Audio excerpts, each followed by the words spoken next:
Okay, I'm here with Miss Johnson today. This is, if you guys remember, last week I posted a video of the Glynn County Police Department tasing a young guy with the autistic that has autism, and this is his mother, Miss Johnson. We've reached out to her, and she's blessed us with an interview today. How you doing, Miss Johnson? I'm getting better. That's what I say. I'm getting better. I was able to sleep a full night last week. Before that, I was hardly able to sleep. Constantly hearing the screams from that incident that happened on the 4th of September. Me and my daughter are just traumatized because she was there on scene when all of it was occurring. And that's who we heard screaming in the background. Yeah, his sister, his older sister, Sasha. And how's he doing? How's your son doing? He's a whole different person. Like I can't hardly get him to go outside now, and he loves being outside. He loves the pool. He loves the park. Anything to do outdoors, he loves to do it. But he won't go outside unless we all are going with him. We got to accompany. He's scared. He's scared. Yeah. I bet he is. Yeah. Well, we're gonna keep him in our prayers and hope that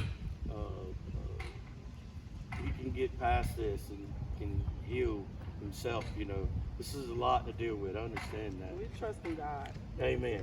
That's what we're doing, and that's the only way that He is going to heal is through God's healing. That's right. Can you tell me a little bit about the spoon? Why he had the spoon?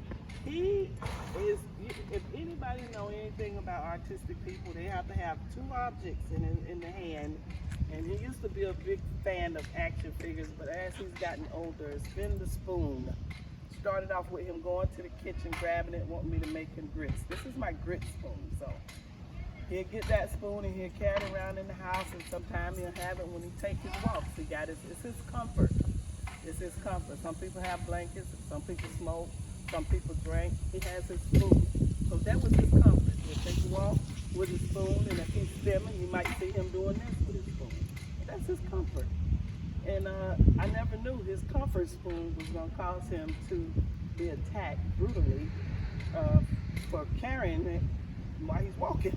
So by the people that are hired to serve and protect us. Exactly. Right? Exactly. We don't need that kind of help, do we? No. I agree with you 100%.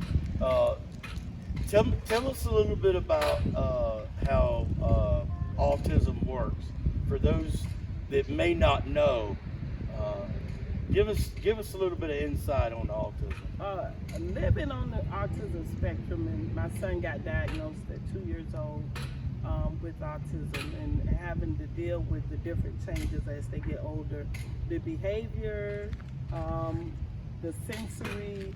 A lot of times they have sensory. What I mean by sensory, they have they stim to kind of knock out some of the sensory. It could be too much light. It could be too much noise coming in. It could just be too much stimuli. Anything to cause them to have sensory issues. Stimuli could be what are the things that perk him up, that get him going. If it's something he wants and he can't get across to me that he wants it, that might cause him to start stimming. Once he starts stimming, his sensory issues kick in, where everything else is bugging him. The noise might be too much, it's bugging him. So he gets irritable. He gets very irritable. Yeah. That's where the flapping come in at. If you know anything, try to make it simpler for you. If you ever watched the movie Rain Man, that got a lot. It plays a lot into their behaviors. Different behaviors for different level of autism. It's a wide spectrum. So no one autistic person will be the same. They all work under different levels. Some of them are high functioning, middle function, some of them are low functioning.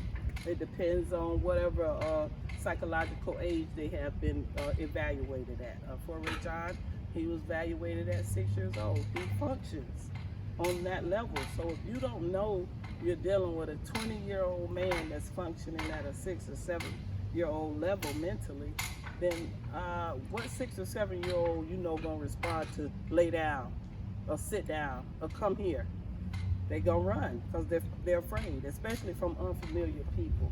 So yeah, autism is a wide spectrum. It's a lot to deal with. If you don't know, get educated. Read. Google is awesome. Google it.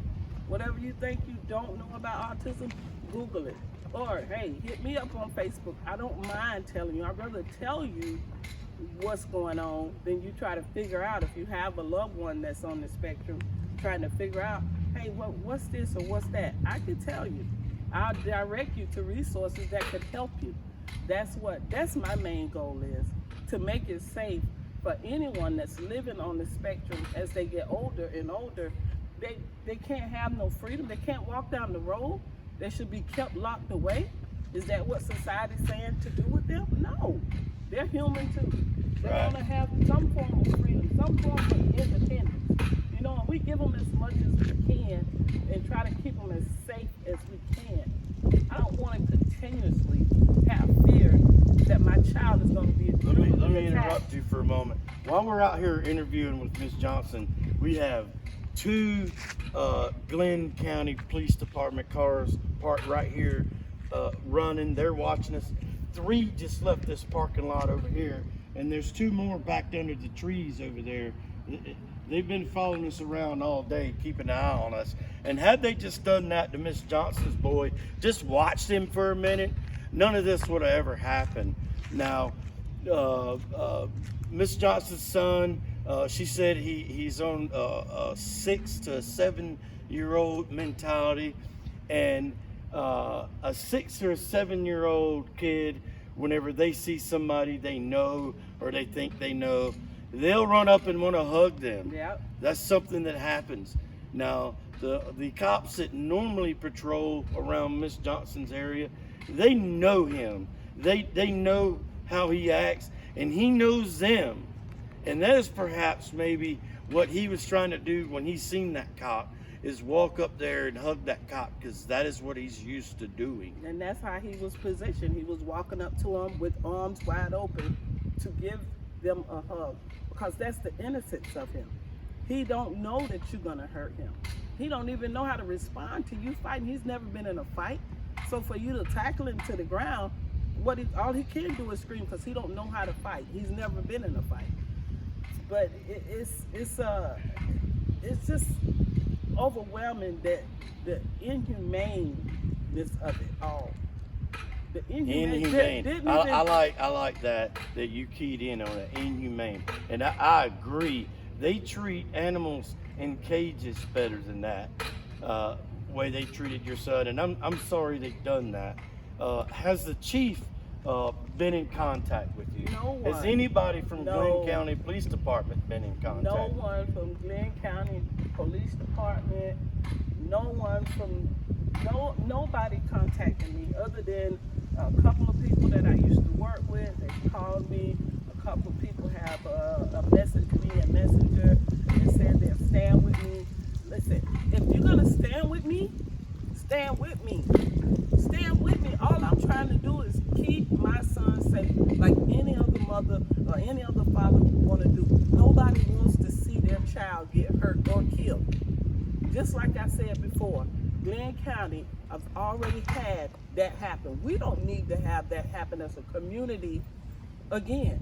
I'll tell you something else that really inspired me on this story was after I seen the video, the version that Glynn County put out on their Facebook page. That's the version that I have, and that's the version that I seen. And I watched it several times, and I counted 9 times that they tased your poor son. And I just couldn't believe it. I was appalled. So I Googled I just did a little bit of research. I Googled the Glynn County Police Department, only to learn this is the same police department that refused to arrest the killers of Ahmuad Arbery. And as some of you know, the previous district attorney's now been charged with some felonies for not prosecuting as well. This is crazy. We spoke to a K-9 officer earlier that was the Brunswick Police Department, and Semper Fi Mat asked him about your incident with your son, and his comment was, "Oh, we do it all the time." So it sounds like this may be something that happens often around here in Brunswick, in Glynn County, Georgia. Have you had anybody local to the area reach out to you and tell you maybe their son or their daughter, or it happened to them? I had someone message me last week, and she lives in Darien, McIntosh County, and she said it happened to her son, and yes, it happened to them. So there's known cases about this. That now, was my first time hearing about a case like that, but I'm sure if they do it so freely, and when don't worry about being punished for doing things like that. well, we got to start holding these guys accountable. I don't know if you know or not, but you can go to Glynn County Police and you can file a complaint. Oh yeah. And go file your complaint. Yeah. We already know they're going to investigate themselves, and they're not going to find any wrongdoing, Right. but it creates a paper trail. Well, Chief Patrice already said that they did a good job, good policing, no fatalities. So long as they didn't kill him, they did a good job. Well, I tried to meet with the chief today, and he wouldn't meet with me. You ain't the only And one I wanted to trying. give the chief personally A his spoon. very own spoon to the city, but he would not meet with me. Apparently, he already has his own spoon. There's going to be some more organization coming around. We're going to stay in touch with you, and maybe it works out that we can maybe get some our family out here and our friends from our community, the First Amendment community, freedom of the press community, and we can walk around here with our signs and our spoons and help do that in the name of your son. Oh, yeah. To promote awareness. I think it'll catch on. I think we can get some people here. I can't believe people hadn't been here already. Has any large mainstream media networks contacted you yet? I have had a couple to contact me. I'm hoping they get back, or I'm going to get back in touch with them in the next week. Like I said, I would love to do a stand-in with some people with some spoons, and just to promote the awareness that, listen, if you do not have the proper training to deal with somebody that's on the autism spectrum, then hire someone that's trained to recognize these different behaviors, to recognize when a person with autism is stemming, so you don't use so much force, that you don't tase them, that you handle them properly. I asked a question in my video, did my viewers think that this was excessive force? And after I published the video, I was embarrassed for myself that I even asked that question, because that was not excessive force. That was torture. That was cruel and unusual punishment, Right. is what that was. Well, when And for police- anybody that right. says any different, I dare you to let me know in my comment section. I'll teach you something. You're going to learn something today. Yeah.